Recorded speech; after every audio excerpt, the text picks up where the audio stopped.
کہ اکبر ایک مرتبہ ایک باغ کے قریب سے گزرتے ہوئے چڑیوں کو چہچہاتے دیکھتے ہیں تو کہتے ہیں اے چڑیوں تم کتنی خوش نصیب ہو، اے چڑیوں تم کتنی خوش نصیب ہو۔ اور یہ کہنے کے بعد ابو بکر کی آنکھوں سے آنسو جاری ہو گئے۔ احباب ساتھ میں تھے، صدیق سے پوچھا ابو بکر آپ چڑیوں کو خوش نصیب کہہ کر روتے ہیں، رونے کی وجہ کیا ہے؟ صدیق کہتے ہیں یارو قیامت کے دن ان چڑیوں کو اللہ مٹی بنا دے گا، قیامت کے دن چڑیاں مٹی بن جائے گی، ان سے ان کے اعمال کے بارے میں پوچھا نہیں جائے گا، لیکن ابو بکر سے قیامت کے دن اس کے اعمال کے بارے میں پوچھا جائے گا۔ میں اللہ کو کیا جواب دے سکوں گا؟ اے میری قوم کے جوانوں، وہ کون سا جرم ہے جو آج ہماری زندگی کے اندر موجود نہیں؟ آخرت کو بھول گئے، آخرت کو فراموش کر گئے، دنیا کے نرم نرم گدوں کی محبت میں فجر چھوٹ رہی ہے، دکان کی محبت میں مسجدیں ویران ہو رہی ہے، طاقت اور دولت کے نشے میں لوگوں کے حقوق پامال ہو رہے ہیں۔ اللہ کے رسول صلی اللہ علیہ وسلم سے پوچھا گیا یا رسول اللہ جب اللہ حساب لے گا وہ ہم سے کیا کیا پوچھے گا؟ رب ہم سے کیا کیا سوال کرے گا؟ رب ہم سے کیا کیا پوچھے گا؟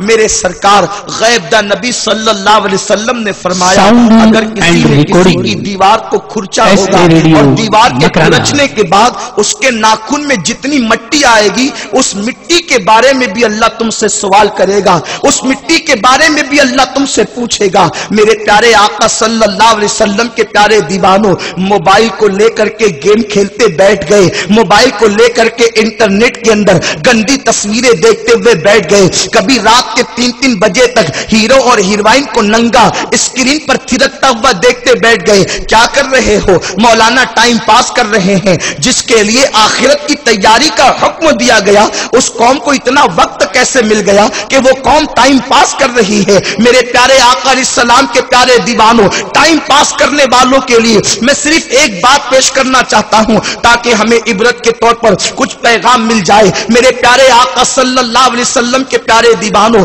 امید ہے کہ دل کے کانوں سے آپ سنیں، حالانکہ آپ کی سرزمین پر ایک سے خطبہ بلکہ میدان آسمان خطابت کے شموس و اقمار آپ کی سرزمین پر موجود ہے۔ میں تو فقیر قادری نہ کوئی خطیب ہوں، نہ بولنے کا انداز ہے، لیکن ٹوٹے پھوٹے جملے لے کر کے حاضر ہوا ہوں۔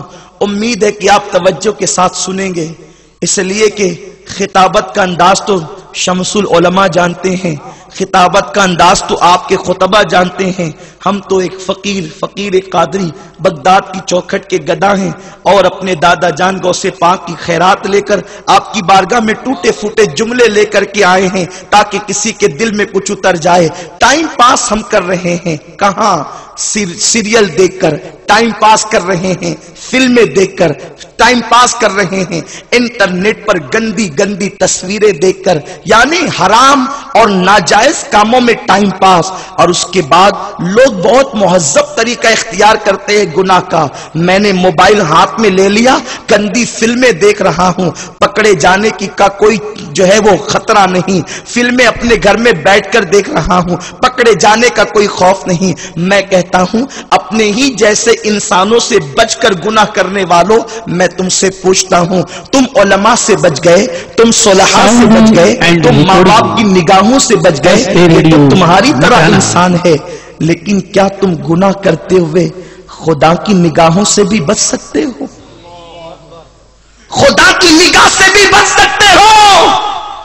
اگر تحت الثری کی تہ میں جا کر گناہ کرو گے تب بھی اللہ دیکھ رہا ہے، پہاڑوں کی بلندیوں پر جا کر گناہ کرو گے تب بھی اللہ دیکھ رہا ہے۔